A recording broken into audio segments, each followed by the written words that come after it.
jusqu'à ce que la mort nous sépare. Isa yangote, hein? V à mariage. C'est ça le V du mariage, n'est-ce pas? Jusqu'à ce que la mort nous sépare. Et dites-nous, s'il vous plaît, hein? Sur le plan biblique, juridique, la loi dit quoi? La loi nous donne combien des années de nous relancer ou de nous remarier après le décès de son épouse ou de son époux. Si certaines personnes prennent 4 ans, 5 ans, c'est eux, voyez-vous.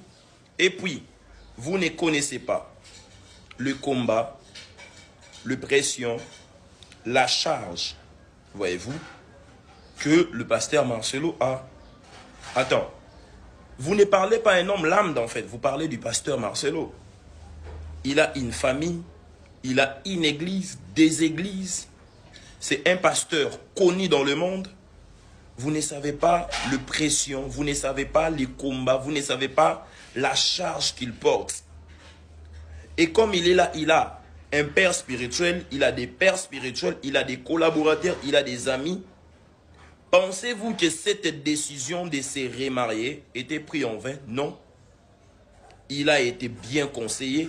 Et puis de toutes les façons, même si vous parlez tout consort, cela ne changera pas sa décision. Donc, nous accueillons Maman Esther avec amour, avec bienveillance. Dieu nous a consolés. Dieu a plusieurs manières de consoler une personne. Il a consolé son serviteur. Je sais que plusieurs personnes vivent des vies, voyez-vous. Donc, vous allez polémiquer là-dessus, vous allez critiquer, vous allez parler parce que vous vivez de ça. Faites-vous plaisir, c'est votre vie. Mais nous là, on est dans la joie. Et chers chrétiens, n'entrons pas dans des futilités. Voyez-vous, célébrons l'Éternel d'avoir consolé son serviteur. Et les autres là, c'est leurs habitudes. Ils vivent de ça. Ils vivent que de ça.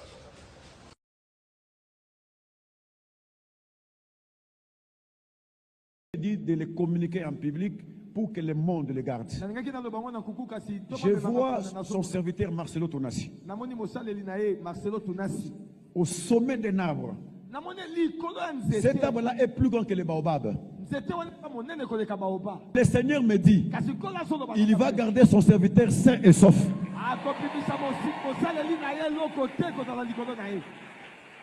Le monde va dire, mais sa femme vient de mourir, mais dans quelques années, il se remarie. Le ciel ne permet pas qu'il fasse beaucoup d'années seul. Dieu va mettre la gibelle de sa femme à ses côtés. Une femme qui sera exactement comme celle qui est partie. Et le monde va le témoigner. Mon serviteur ne marche pas selon l'opinion des hommes, mais marche selon le Saint-Esprit. La famille est glorieuse. Avant d'aller à la thématique de ce soir, je tiens à dire quelques petites choses parce que je tiens aussi à bénir le Seigneur pour ça. Nous remercions le Seigneur pour le mariage de l'apôtre Marcelo. Nous bénissons Jésus pour son mariage. Gloire à Dieu. La communauté, la compassion l'a annoncé le dimanche. Et donc, nous avons reçu l'information d'une source sûre, puisque ça a été dit à la compassion limitée.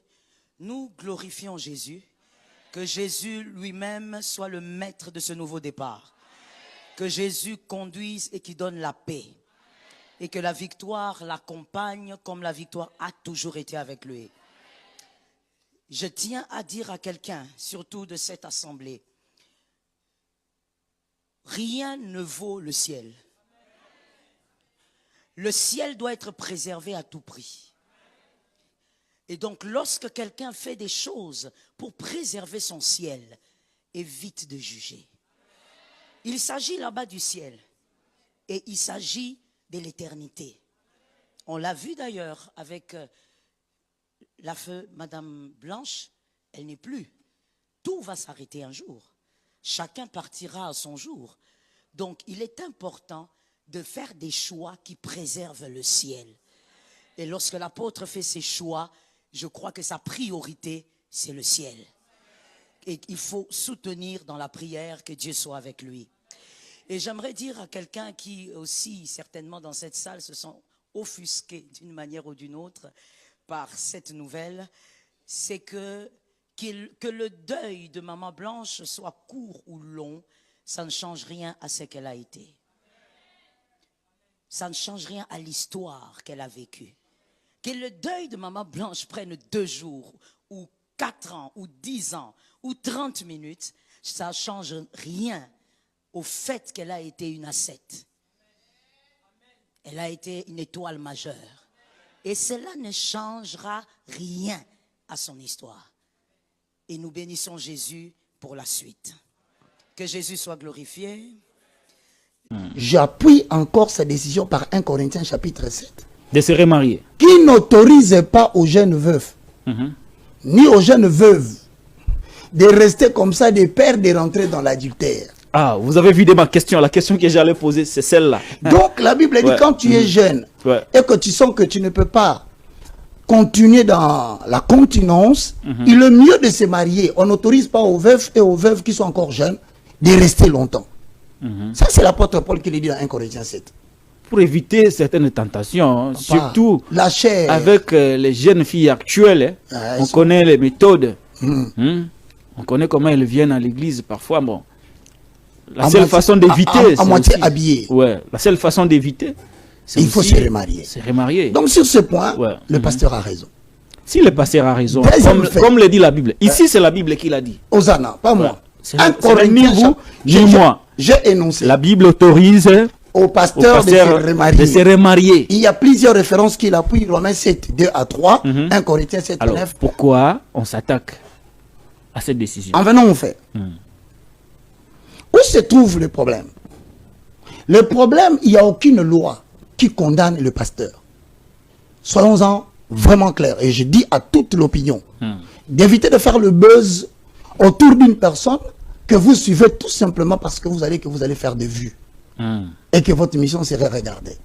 Nous interdisons ces comportements des youtubeurs qui savent que cet homme, si je parle de lui, en tout et pour tout, quand viendra le Seigneur Jésus-Christ, tout homme, youtubeur, TikTok, Facebook, il rendra compte de tout acte qu'il aura posé.